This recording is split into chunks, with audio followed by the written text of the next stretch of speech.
Deməli, Rusiya tarixini başlayırıq keçməyə.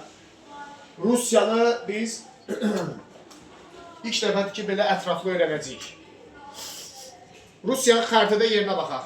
Çox rahatdır. 19-cu və 20-ci əsr Rusiyanın yeri. Ən rahat Rusiyanı tapacaqsınız xəritədə. Ən sağda, ən böyük ərazi. Harada yeşil yer gördünüz Rusiyadır. 19-cu əsrdə də, 20-ci əsrdə də, 21-ci əsrdə də dünyanın ən böyük ərazisi Rusiya İmperiyasının ərazisidir. Geniş ərazi. Amma Rusiyanın ərazisi necə olub ki, bu qədər böyüyüb? Biz Rusiyanın 17-ci əsr tarixini öyrənməyə başlayırıq. 1600-cü illərdən başlayırıq Rusiya tarixini öyrənməyə. Deməli, Romanovlar nəsli. Rusiyada Romanovlar nəslini öyrənirik. 1613-1917-ci illər. Rusiyanı idarə edib. Bugün Romanovlar sülaləsini öyrənəcəyik. 300 illik tarixi 40 dəqiqə öyrənəcəyik. Romanovlar sülaləsi Rusiyanın ən məşhur sülaləsidir. Rusiyanı 300 il idarə edib.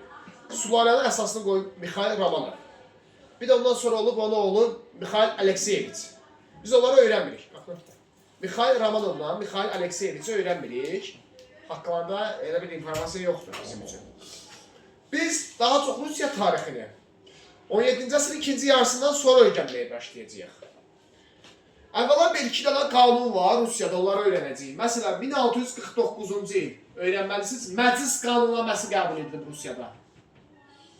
Məclis qanunnaməsi 1649-cu ildə. Nədir Məclis qanunnaməsi? Rusiyada təhkimçilik rəsmiləşir. Nə deməkdir ayhan təhkimçilik? Aslı, kəndlərin asılısı. Bəli, kəndlərin asıllığı. Bu pis bir şeydir də, yəni. Bəli. Kəndli feodaldan asılı hala düşür. Azadlığını itirir qismən də olsa. İndi uşaqlar, məsələn, maraqlı cəhətinə fikir verin ki, Avropada, yəni gördüyümüz Avropa ölkələrində 17-ci əsrdə artıq təhkimçilik ləğv edilirdi. Yavaş-yavaş Avropada.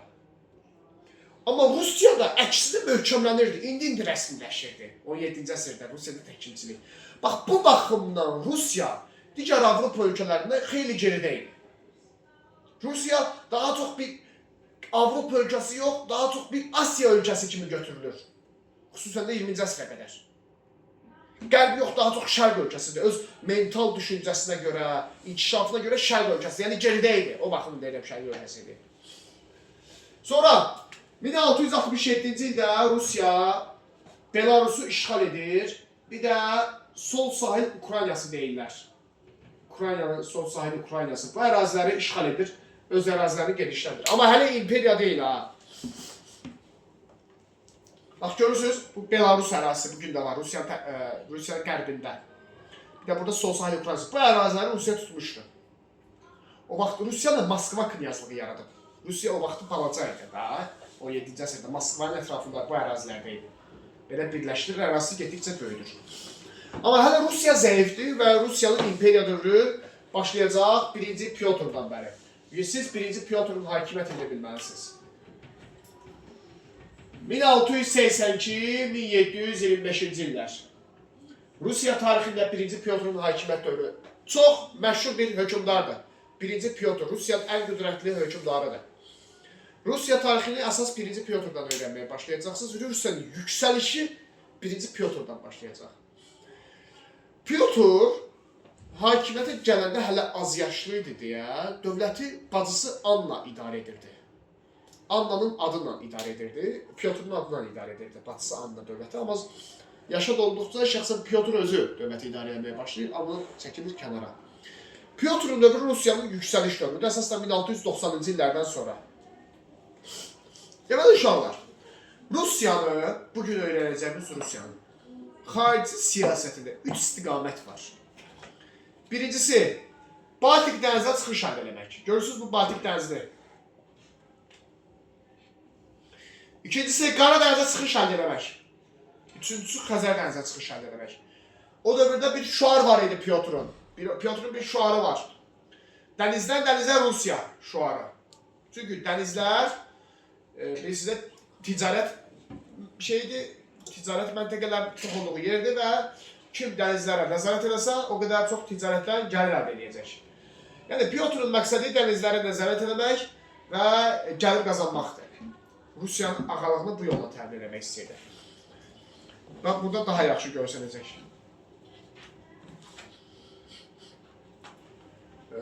Deməli, Baltik dənizi, Qara dəniz, bir də bu tərəfdə Xəzər dənizi. Rusiyanın ağalığını dənizlərə möhkəmlənməklə təmin etmək istəyir Pyotr. Deməli, Pyotr bunun üçün əvvəla 1699-cu ildə bir təşkilat yaradır. Şimal İttifaqı təşkilatı yaradır. İttifaq İsveçə qarşı idi. Eşitmişsiniz, İsveç dövləti. İsveç rəyoğa, İsveç. Baxın uşaqlar, İsveç. Görürsünüz İsveç'i. Hal-hazırda çox inkişaf eləmiş bir Avropa ölkəsidir. İsveç 17-ci, 18-ci əsrdə də güclü dövlət idi. Düzdür, bir Baltik dənizi yuxarısında, Finlandiyanın qərbində İsveç dövləti var. İsveç'i məğlub eləmək lazım idi ki, bu ərazilərə ələ keçirib, Baltik dənizinə çıxış əldə edib, Rusiya orada möhkəmlənsin. İsveç'in nəzarətində idi o ərazilər. Amma Pyotr İsveçə tək qalib gələ bilməyəcəkdi. Hələ Rusiya güclü deyildi o dövrdə, elə də. Buna görə də Rusiya Şimal İttifaqı yaradır. Və yəni Şimal İttifaqı odur ki, daha çox Şimali Avropa ölkələri bu ittifaqın tərkibinə daxil olduğu üçün bu ittifaqı Şimal İttifaqı adlandırırdı. Deməli, Rusiya ilə Şimal İttifaqında Pyotr özü yaradır. Sonra Danimarka dövləti var idi Şimal İttifaqında. Respospolita elə bir dövlət var. Hansı dövlətdir bu? İndiki Respospolita hansı dövlətdir? Polşa. Polşa. Bir də Saksoniya krallığı. Bu Almaniya tərəfdə bir dövlət idi. Bu dövlətlər birləşirlər, İsveçə qarşı Şimal müharibəsinə başlayırlar. İndi, müharibənin əvvəllərində, uşaqlar, Rusiya məğlub olur ilk döyüşlərdə İsveçə. Xüsusən də Şimal cəbhəsində Baltik dənizi sahillərinə gedən döyüşlərdə Rusiyanın ardıcıl məğlubiyyəti var idi. İsveçlə döyüşdə. Bu, Pyotr, siz qəddar hökümdar olsa da, indi siyasətdə biraz nisbi anlayışdır, pis insan anlayışı. Lap belə deyil, pis insan olsa da ağıllı adam idi. Orada haqqını girməmək lazımdır. Peşəkar siyasətçidir. Yığır öz şeyini başına, komandasını başına Pyotr. Deyir ki, biz niyə udsuruq? İsveçə, bu qədər müttəfiqlərimiz də var. Çünki Rusiya geridədir Avropa ölkələrindən. Rusiya iqtisadi baxımından, idarəetmə baxımından çox zəifdir İsveçlə müqayisədə. Deyir, orada islahatlara başlayaq. İslahatlara başlayaq, İsveçi məğlub edək. Pyotrun islahatlarını öyrənəcəksiniz. Sizi yoracaq Pyotrun islahatları. Sağ olun. Pyotr Rusiya tarixində məşhur islahatlar keçirən hökümdar kimi yadda qalıb. Birinci hərbi islahat. Fikir verirsiniz, hökümdarlar dövləti gücləndirmək istəyirsə müharibə zamanı birinci hərbi islahat keçirir. Yəni Şah Abbas da elə idi, tutaq ki Osmanlıda Sultan 3. Səlim də elə idi. Rusiyada Pyotr da elədi. Hərbi islahat. İndi ortaya sual çıxır. Sizcə Pyotr muzlu ordu yaradacaq, yoxsa icbari ordu tətbiq eləyəcək? Əgər vəsaiti varsa yaradılır, yoxsa yaradılmaz. İkincisi, Rusiya ərazisi çox genişdir, böyükdür. Bu qədər böyük ərazidə sən muzlu ordu yarada bilmərsən, sən bu qədər pulun çatmaz. İkincisi, bu qədər yerə qoymaq əskəri çatmaz. Ona görə də... Yox, tamam bu qədər də böyük deyil, amma yenə də bu ərazilərin hamısını tutmuşdu. Yəni, geniş ərazisi var idi. Ona görə də Pyotr rekrut sistemi tətbiq edir, məcburi hərbi xidmət tətbiq edir. Rekrut sözü əskər deməkdir Ruslarda. Rekrut sistemi, əskər toplanmasına başlanır. Amma ordular nizam yaradır, nizam intisam yaradır orduda. Rütbələr cədvəli qəbul edir.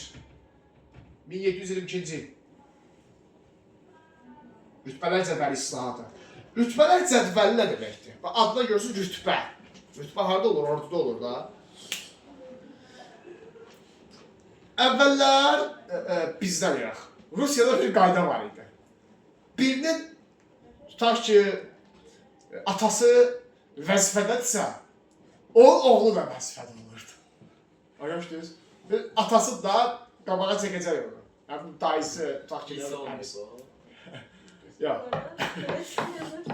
İndi uşaqlar, bax bu buna deyilir nepotizm. Hüquq dilində. Yəni bu böyük bir bəladır. Müasir dövrdə də var. Bizdə də var. Çox böyük bir problemdir də. Çünki düzdür, yavaş-yavaş aradan qaldırılır, amma məsələn sən çalışırsan öz qohum əqrabamı vəzifəyə gətirəsən də. Bax bu Rusiyada 18-ci əsrdə böyük bir problemə çevrilir. Bunu görür, Pyotr bunu görür ki, biz Avropa ölkələrinə bu formada yarışa bilmərik. Ona görə bu nepotizmi aradan qaldırmaq istəyir. Rütbələr cədvəli islahatı keçirməklə.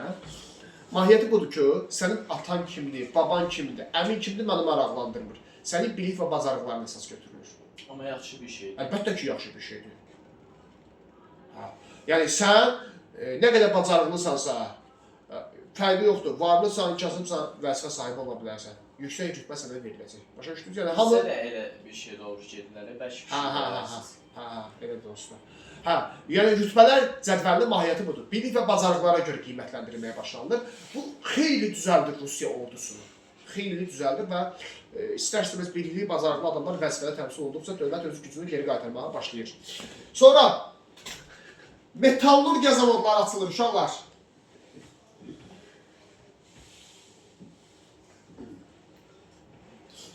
Metallurgiya zavodları nədir uşaqlar? Bax, tez gəl. Metallurgiya zavodları, bu deyə bilərsiniz ki, mən metallurgiya zavodlarının açılması hərbi islahata nə dəxlisi var?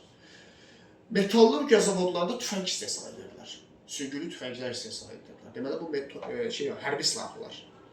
Bu olur Pyotrun hərbi islahatı. Başa düşdünüz bunu? Sualı yoxdur kiminsə bundan bağlı. İndi Pyotrun hərbi islahatına danışdıq, gəlirik. Pyotrun inzibati islahatına. 1712-ci il Peterburg şəhəri salınır. Peterburg şəhəri və Rusiyanın paytaxtı olur. Peterburg şəhəri salınır və Rusiyanın paytaxtına çevrilir. 1712-ci ildən etibarən. Çox mühüm hadisədir abi. Peterburg'un Rusiya paytaxtı olması. Peterburg indi haram? İndi Rusiyanın şəhəridir, paytaxtlasında. Deməli uşaqlar, Rusiya paytaxtı Moskva idi. Rusiya dövləti 1480-ci ildə yaranıb. Yazıda gəlir Uqra görüşü. Moskva knyazlığı yaratmışdır. Rusiya birləşdirmişdi. Qızıl ordudan. Təmiz ayrılır. Amma bir məsələ var. Bax, sizə bir nümunəni göstərim. Bugün özündə də Rusiyanın iki üzü var. Mən sizə deyim. Yəni nə mənada iki üzü var? Rusiyanın iki tərəfi var da yəni. Məsələn, bugün bir tərəfinə baxaq. Rusiya işğalçı dövlətdir. Ukraynanı işğal eləmək istəyir də. Orada müharibə cinayətləri də törədir belə baxanda. Sonra qonşularınla münasibətləri elə də yaxşı deyil. Onu tutmaq istəyir, bunu tutmaq, işğal eləmək istəyir. Düzdür, korrupsiyalı bir ölkədir. Rüşvət alır vətəndaşlarından. Elə də çox azadlıqları yoxdur. Düzdür. Amma bir məsələ var. Baxın, necə yaxşı rus yazarlar var. Düzdür, Avropa ölkələrində çatmır, amma məşhur rus yazarlar çoxdur. 19-cu əsrdə olsun, 20-ci əsrdə olsun. Rusiyanın belə baxanda 20-ci əsrdə yaxşı musiqiləri formalaşıb. Rəssamları da var, dünyada tanınmış. Bu necə ola bilər? Bunlar həm çox mədəni ölkə olurlar, həm də belə çox işğalçı ölkə kimi dünyaya görünə bilirlər. Çünki Rusiyanın iki üzü var. Bir var Peterburg məktəbi, bir var Moskva məktəbi. İndi özündə də Rusiyada Peterburg elitasından Moskva elitası arasında bir rəqabət var. Başa düşdünüz? Moskva daha çox Rusiyada cinayətin olduğu bir şəhər kimi tanınır. Rüşvətin çox olduğu, təhsilin zəif olduğu, belə qeyri-mədəniyyətin nisbətən çox da inkişaf eləmədiyi, cinayət hallarının çox olduğu bir şəhər kimi tanınır. Amma Peterburg tam tərsinə bir ziyalı şəhəri kimi tanınır. Məsələn, Peterburg Universiteti, Peterburg Elmlər Akademiyası dünyanın ən yaxşı təhsil ocaqlarından biri olub həmişə. O reytinqlərdə olublar. Orada yaxşı alimlər çıxır, filosoflar çıxıb oradan. Sonra Peterburgdan yaxşı şeylər çıxıb, yazıçılar çıxıb həmişə. Ora cinayət hadisələri orada çox az olur. Belə gördüyünüz kriminal hadisələr də çox olmur orada. Bax, Pyotrun məqsədi buydu. Rusiyanı, sadəcə fərqi odur ki, Moskva zəngin şəhəri idi. Bugün özündə də Rusiya əsas gəlir mərkəzi Moskvadır. Moskva daha zəngin şəhər olduğu üçün daha varlı şəhər olduğu üçün. Gəlir daha çox Moskvada toplanırdı. Ona görə Rusiya Moskvanın ətrafında birləşmişdi. 1480-ci ildə Vahid Rusiya dövləti yarananda Moskva öz ətrafında birləşdirmişdi. Çünki iqtisadi cəhətdən Moskva knyazlığı digərlərini xeyli üstələyirdi. Amma Pyotr görürdü ki, Moskva nə qədər gəlirli, iqtisadi cəhətdən güclü olsa da sistem yoxdur Moskvada. İnzibatan milli sistemi qurmaq olmur Moskvada. Ona görə Peterburqu yaradır, daha mənəvi bir şəhər kimi formalaşdırır. Elm mərkəzi Peterburq olur. Rusiya idarəçiliyi daha çox Peterburqa köçürür Pyotr. Bax bu yaxşı islahat idi Pyotrda. Və paytaxtın Peterburqa köçürülməsi Rusiyanın xeyli gücləndirir əslində. Elm cəhətdən inkişafına səbəb olur, elmi olaraq. Sonra Pyotr 1712-ci ildə, 11-ci ildə senatı yaradır. Amma senat uşaqlar hökmdara mane olmur ha, qanunverici orqan deyil. Məsləhətçi orqandır, Ağsaqqallar Şurası kimi. Başa düşdünüz? Bax bu islahatlardan sonra Rusiya güclənir. Pyotrun bu islahatlarından sonra 1709-cu il Poltava döyüşü. Poltava döyüşündə Rusiyanın İsveç qarşılaşır və Rusiya İsveçi ağır məğlubiyyətə uğradır. Rusiya qalib gəlir İsveç dövlətinə 1709-cu ildə. Poltava döyüşündə İsveç böyük məğlubiyyətə uğradılır.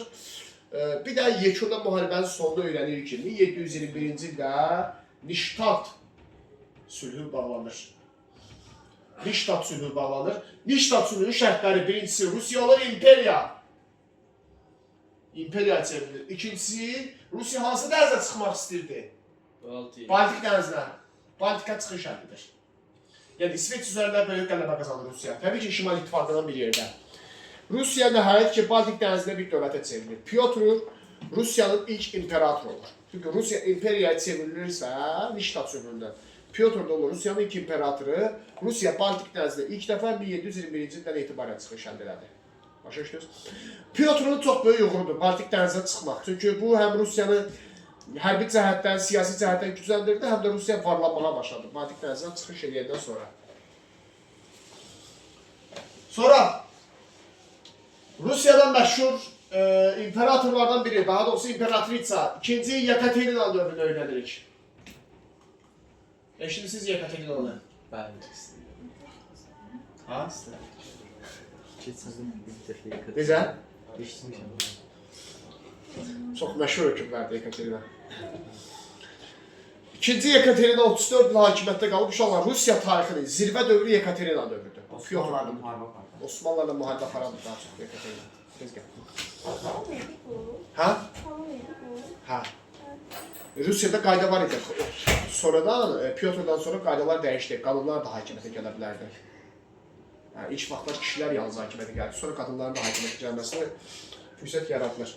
Deməli, uşaqlar, Yekaterina dövründə Rusiya-Osmanlı müharibələri var. Məsələn, 1768-1774 Rusiya-Osmanlı müharibəsi baş verir. Bu müharibədə Rusiya qalib gəlir. Osmanlıya çox ağır bir şəkildə Osmanlı məğlubiyyətə uğradılır. Çox ağır məğlubiyyətə uğrayır Osmanlı dövləti, Rusiya tərəfindən məğlub edilir. Və 1774-cü ildə kiçik Qaylarca sülhü bağlanır. 1774-cü ildə kiçik Qaylarca sülh müqaviləsi bağlanır. Rusiya ilə Osmanlı arasında.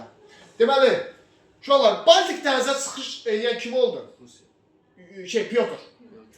Yekaterina məqsədi isə Qara dənizə çıxmaqdır. Amma Qara dənizə çıxmaq üçün Osmanlı məğlub edilməlidir. Çünki Qara dəniz Osmanlı nəzarət altındadır. Deməli, Baltik dənizə çıxış Pyotrun dövründədirsə, Qara dənizə çıxış dövründə olacaq, Yekaterina dövründə. Görürsünüz, bu Keç boğazıdır, burada Krım deyirlər. Krım boğazı, Keç boğazı. Oranı tutmaq lazımdır ki, Qara dənizdə möhkəmlənə biləsin. İndi bu Osmanlı nəzarət altındadır. Kiçik Qaylarca sülhü fikir verildi. Bir dənə müharibə var. 1787-1791. Yenə Rusiya-Osmanlı müharibəsi baş verir. Bunu diqqətlə dinləyin. Bax, burada biraz mürəkkəb məsələlər var. Yenə Rusiya qalib gəlir. Deməli, uşaqlar fikir verin. Rusiya ilə Osmanlı arasında 2 dənə müharibə var. 1768-1774.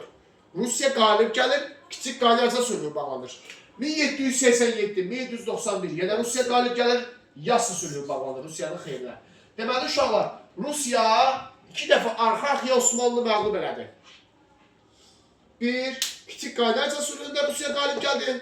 Bir də Yassı sülhündə Rusiya qalib gəldi Osmanlıya. 2 dəfə Osmanlı məğlub elədi. 2 dəfə ağır məğlubiyyətə uğradı Osmanlı dövləti.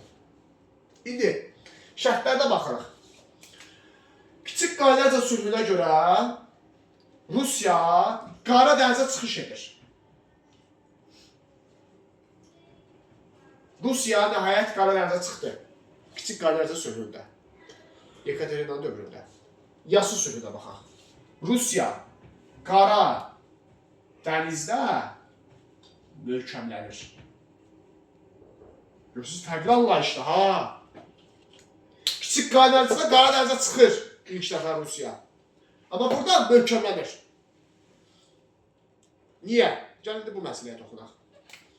Kiçik Qaydarca sülhünün şərtinə görə Rusiya Bosfor və Dardanel boğazlarından istifadə hüququ qazanır. Əgər sən Bosfor və Dardanel boğazlarından istifadə etmək hüququ qazanmısansa, sən Qara dənizə çıxışın var deməkdir. Ən azından ticarət məqsədindən çıxa bilirsən Qara dənizə. Bosfor və Dardanel boğazlarından istifadə edirsənsə. Başa düşdünüz? Kiçik Qaydarca sülhünə görə Osmanlı Krımın müstəqilliyini tanıyır. Osmanlı Krımın müstəqilliyini tanıyır. Yadımıza gəlin uşaqlar, Krım xanlığı var idi. Osmanlının vassalı idi. Bizə qarşı da vuruşmuşdu Osmanlı tərəfdən. Osmanlının asıllığındaydı Krım xanlığı. Baxın, görürsünüz Qara dəniz sözü yazılan hissədə burada bir şey var. Ada var. Belə bir. Krım. Krım. Hə. Gördünüz hə? İndi fikir verin uşaqlar. Ora Osmanlı nəzarətindədir.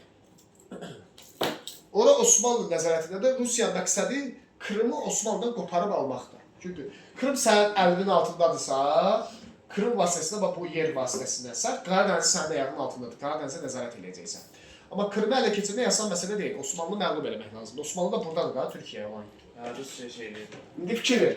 Kiçik Qaydarca sülhündə Rusiya Osmanlını məğlub edir. Osmanlıya şərt qoyur. Osmanlı da şərtləri qəbul edir. Kiçik Qaydarca sülhünə görə. Osmanlı Krımın müstəqilliyini tanıyır. Nə deməkdir Krımın müstəqilliyini tanımaq? Yəni Krım mənim deyil. Rusiya. Krım müstəqil xanlıqdır. Krıma müstəqillik verir. Başa düşdünüz? 1774-də Krım ayrılır, müstəqil xanlıq olur. Kimin sayəsində? Rusiyanın. Çünki Rusiya Osmanlı utdu, qopardı, müstəqil elədi Krımı. 1783 Krımın işğalı. Rusiya Krımı işğal edir. Özü işğal edir Krımı. Bu dəfə. Öz qoşullarıyla bir yerdə. Krımə ələ keçir. 9 ildən sonra. Sonra 1791 Yassı sülhü. Yenə Rusiya Osmanlı məğlub edir. İkinci dəfə. Osmanlı yenə müqaviləni təsdiqləyir. Bu dəfə Osmanlı Krımın işğalını tanıyır. Kim tərəfindən işğalını tanıyır? Rusiya. Rusiya tərəfindən. Hə, indi fikir verin ha.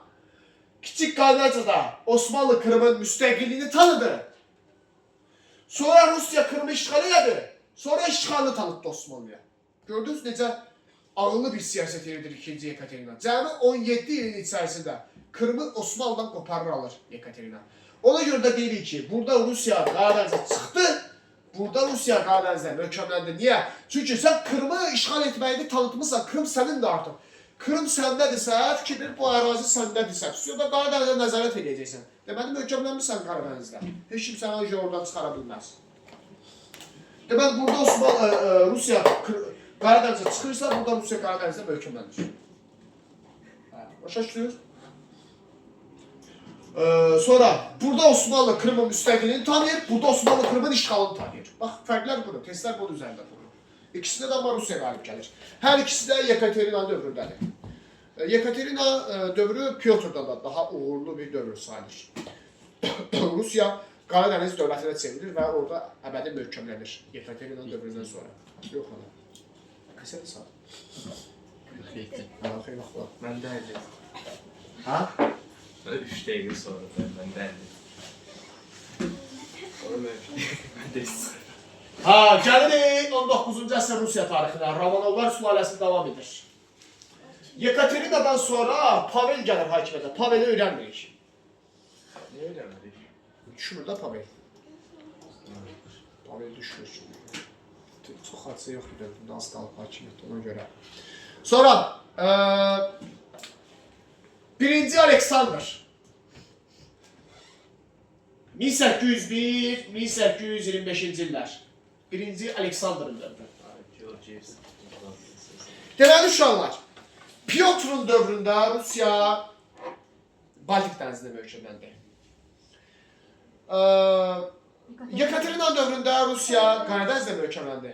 Aleksandrın dövründə və bir də onun oğlu Nikolay dövründə sonra Rusiya Xəzər dənizində möhkəmlənəcək. Və bunun da Rusiyanın dənizlərdə möhkəmlənmək missiyası başa çatacaq. Aleksandr taxta çıxır.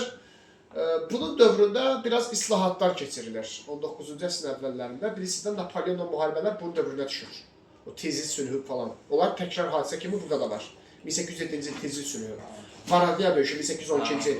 Fransada müharibələr, Viyana konqresi 1814-15 hamısı Aleksandrın dövründə baş verən hadisələrdir. Burada təzədən eyni hadisələri bir də öyrənirsiniz. Təkrar kimi. Amma bəzi əlavə hadisələr də var Aleksandrın dövründə. Məsələn, 1801-ci il azad taxılçılar haqqında fərman. Təhkimçilik ləğv edilmir, amma yumuşalır. Azad sözündən görürsünüz ki, burada bir yumuşalma var, azadlıq var. Azad taxılçılar haqqında fərmanla Rusiya biraz təhkimçiliyi yumuşaldır. Çünki təhkimçilik dövrü çoxdan bitib axı dünyada. Rusiyada hələ geriləmişdir. Sonra Dövlət Şurası yaradır Rusiyada. Dövlət Şurası uşaqlar elə bir hökümdarın yanında məsləhət verici bir qrup idi. Yəni, hökümdar qeyri-məhdud hakimiyyətə malikdir. Biz buna deyirik mütləq monarxiya. Amma məsləhət verici orqan kimi fəaliyyət göstərirdi Dövlət Şurası. Dövründəki, deməli, Aleksandrın dövründəki senat, Piotrun dövründəki senat, Aleksandrın dövründə Dövlət Şurası. Finlandiyanın işğalı var 1-ci Aleksandrın dövründə. Baxın, buradadır Finlandiya. Düz Rusiyanın yanında, Baltik dəniz sahillərində başqa bir dövlətdir. Finlandiyanı işğal edirlər. 1809-da, nə? Sonra Aleksandrın dövründə Rus-Qacar müharibəsi var. Neçənci illər idi birinci Rus-Qacar müharibəsi? 1804-1813. Gülüstan sülhü. Rusiya Xəzər dənizində hərbi donanma saxlamaq hüququ qazanır. Yadınıza gəlir. Deməli, Aleksandr Xəzər dənizində çıxış əldə edir də. Hərbi donanma saxlamaq hüququ qazanırsa. Gülüstan sülhünə görə. Onun da dövründə elə budur. İndi uşaqlar, birinci Nikolaya gəlirik. 1825-1855. Çox maraqlı dövrüdür, birinci Nikolayın dövrü. Aleksandrın oğludur. Uşaqlar, Aleksandrdan sonra Rusiyada geriləmə başlayır. Və bu geriləmə artıq bir dəfəlik Rusiyanın yavaş-yavaş çöküşünə gətirib çıxaracaq 100 il ərzində. Artıq Rusiyanın belə deyək də 18-19-cu əsrdəki o 100 illik yüksəliş dövrü bitir artıq. Aleksandrdan sonra bitir. Nikolaydan başlayır daha çox bu. Yəni problem əslində Nikolayda deyil. Problem oydu ki, Rusiyanın sistemi pis idi artıq. Avropaya çatmırdı. Nikolay bu adam taxta çıxanda Rusiyada bir hərəkat formalaşır. 1825-ci ildə. Bu hərəkata deyirlər dekabristlər hərəkatı. Çox məşhur bir üsyan olacaq, dekabristlər üsyanı. Yaxşı dinləyin burasını. Onun sifrlərdə götürər bunu. Nikolayın. Deməli, bu dekabristlər hamısı varlı zadəganların övladlarıdır. Üsyancıdırlar, hamısı varlı övladlarıdır. Feodal övladlarıdır. İndiki dillə desək, nazir uşaqları. Yəni, imkanlı ailələrin uşaqlarıdır. Amma bir məsələ var. Niyə bunlar etiraz edirlər? Axı, bunların ataları, anaları, qohum əqrabaları yüksək vəzifədə təmsil olunurlar. Böyük torpaq sahibləri var. Bunların imkanı yaxşıdır deyə, bunların ailələri, bunları göndərir ki, xaricdə təhsil alsın. Başa düşdünüz? Zadəgan övladlar gedirlər xaricdə təhsil almağa. Pulları var axı. Gedirlər, nə bilim, İngiltərəyə, Fransaya, İspaniyaya orada təhsil alırlar. Nəyə gelir mi? Nəyə gelir? Qatarla gedirlər. Qatar var. Hə, var idi Qatar. İlk dəmir yol xətti nə vaxt çəkilib İngiltərədə? 1825. İngiltərədə ilk dəmir yol xətti. 1825. Elə onun... Elə ilk dəmir yolu İngiltərədə. Yəni, çəkilməyə başlanmışdı o dövrdən sonra dünyada. Hə, demək istədiyim nədir? Bu zadəgan övladları gedirlər Avropaya, başlayırlar hökuməti pisləməyə. Rus hökumətini. Çünki görürlər ki, sən demə, Rusiya çox zəifləmiş bir dövlətdir Avropa ölkələrinin müqayisəsində. Gedirlər Fransadakı filosoflarla tanış olurlar, respublikaçılıq ideyalarıyla tanış olurlar, liberal ideyalarla tanış olurlar. Yəni gedirlər İngiltərədə bu şeylə tanış olurlar, demokratik ideyalarla tanış olurlar, azadlıqla tanış olurlar. Və gəlirlər bunlar Rusiyada hökuməti tənqid eləməyə başlayırlar. Mütləqiyyəti tənqid eləməyə başlayırlar ki, bəs Rusiya doğru idarə olunmur. Birincisi bunlar nəyə etiraz edirlər? Mütləqiyyətə. Mütləqiyyət nə deməkdir? Tək başına hakimiyyət. Bunlar deyir ki, Avropadakı kimi mütləqiyyəti aradan qaldırmaq lazımdır. Konstitusiyamız olsun, Rusiyaya respublika olsun. Görürlər axı, bunu Fransada görürlər. Fransa inqilabını görürlər bu adamlar özləri. Ya şeyləri, ataları görür. İngiltərədəki bu demokratik prosesləri görürlər, oradakı parlamentdəki müzakirələri görürlər. Gəlirlər Rusiyada imperatora etiraz eləməyə başlayırlar ki, Rusiya Avropa ölkələrinə geri qalır. Sonra bunlar təhkimçiliyin ləğv edilməsini istəyirlər. Kəndlərin azad olmasını istəyirlər. Yəni qısa konkret Avropanın Rusiyanın Avropaya uyğunlaşmasını istəyirlər. Avrointeqrasiya olmaq istəyirlər. Başa düşdünüz? 1825-ci ildə Aleksandr ölür, taxta çıxıb Nikolay. Rusiyada da bir üstü örtülü bir meydança var idi, bu Romadakı şeyə bənzir, Koliseyə bənzir. İmperatorla taxta çıxanda orada dərsi dinləyində, orada tac qoyma mərasimi keçirirlər. Bu Nikolay gəlib tac qoyma mərasiminə, Aleksandr ölüb də, bunlar bir suiqəst planı hazırlayırlar, dekabristlər Nikolaya ki, deyirlər bu imperator ölməsə Rusiya düzələsi deyil. Çünki bu adam islahat eləmir Rusiyada. 1825-in əvvəlidir. Amma Nikolay belə olur ki, biraz gecikir. Təxminən planlanan bir 15-20 dəqiqə gec gəlir o şeyə, meydançaya gec gəlir. Bunlar da düşünürlər ki, yəqin Nikolay gəlib çatıb bombanı partladırlar. Qumbaranı tez partladırlar. Sonradan xəbər tuturlar ki, Nikolay ölməyibdir. Nikolay geri qayıdır da bu suiqəst planından xəbər tutaraq. Amma bunların hamısı üstü açılır. Hamısını ələ keçirirlər, yarısı işgəncə ölür, bəziləri xaricə qaça bilirlər, bəziləri də ki, ömürlük həbsdə qalırlar. Dekabrist üsyançıları. Üsyan da uğursuz olur. Suiqəst səhvdə uğursuz olur. Nikolay hakimiyyətdə qala bilir. Biraz şansı gətirir Nikolay. Dekabristlərin qiyamı zamanı. Bax, bundan sonra Nikolay sərtləşir. Sərt siyasət yürütməyə başlayır. Nikolay biraz qəddarlaşır ki, bunlar niyə məni öldürmək istəyir? Biz bu tiranların, bu diktatorların çoxunda var. Onlar belə düşünür ki, mən qüdrətli hökmdaram da. Yəni mən Rusiya üçün hər şeyi eləmişəm. Mən müharibə aparam, gedirəm müharibəni duram, torpaq ələ keçirirəm. Sizin məni tənqid etməyə haqqınız yoxdur. Məndən islahat keçirməyə haqqınız yoxdur. Başa düşdünüz? Çünki mən güclü adamam. Mən olmasam ölkə dağılar. Elə bilirlər ki, bəs bunlar olmazsa dövlətdə başqa heç kəs adam olmaz da bu dövlət idarəndə. Nikolay elə düşünür ki, bunlar nankordur. Bunlar mənə qarşı qiyam keçirirlər. Deyir, vəbşə sizin dediyiniz heç nə eləməyəcəm. Nə mütləqiyyəti ləğv edəcəm, nə monarxiyanı ləğv edəcəm, nə təhkimçiliyi ləğv edəcəm. Rusiya belə gəlib, belə də gedəcək. Başa düşdünüz? Və Nikolayın dövründə, dərsini, Nikolayın dövründə heç bir islahat olmur. Nikolay dekabristlərin elədiyini, heç tələb etdiyini, heç birini eləmir. Amma dekabristlər haqlı idi. Onlar Rusiyanın yenidən qurulmasını tələb edirdilər. Amma dekabristlərin dediyi olacaq. Harda olacaq? Krım müharibəsində. Bax, bunu yaxşı öyrənin. Krım müharibəsi. İmtahanlara çox düşür. 1853-1856-cı il Krım müharibəsi baş verir. Rusiyanın Osmanlı arasında. Hər iki dövlət, görsün Nikolay dövrünə düşür uşaqlar müharibə. Hər iki dövlət geridə qalıb bu dövrdə. Hətta belə bir cümlə var, yazılıb ki, tarixdə taxta gəmilərin sonuncu döyüşü. 19-cu əsr ortalarında Rusiyada Osmanlı ikisində çöküş dövrüdür artıq. Osmanlı ama lap zəif idi. Osmanlı lap zəifləmişdi. Bunlar Qara dənizdə üz-üzə gəlirlər. Keç boğazından keçir Rusiya, üzü İstanbul'a hücum edir. Başa düşdünüz? Orada Osmanlı'nın taxta gəmilərindən Rus taxta gəmiləri döyüşür. Rusiya qalib gəlir. Osmanlı'nın donanmasına qalib gəlir və İstanbul'a doğru irəliləyir. İstanbul'u tutsun. Osmanlı'nı tamamilə süquta uğratsın. Osmanlı tamamilə süquta uğratsın. Bunu onun siflər də öyrənəcək ha. Hə, Osmanlı tamamilə süquta uğratsın və bütün Qaradəniz, bütün İstanbul keçsin Rusiyanın nəzarət altına.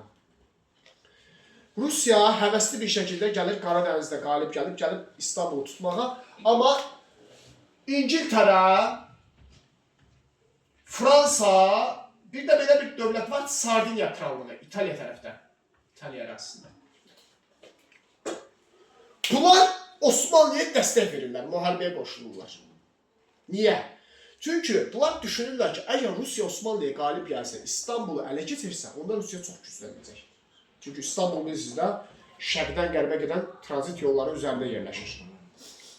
Rusiyanın oranı tutması Rusiyanın qüdrətini xeyli artıracaq.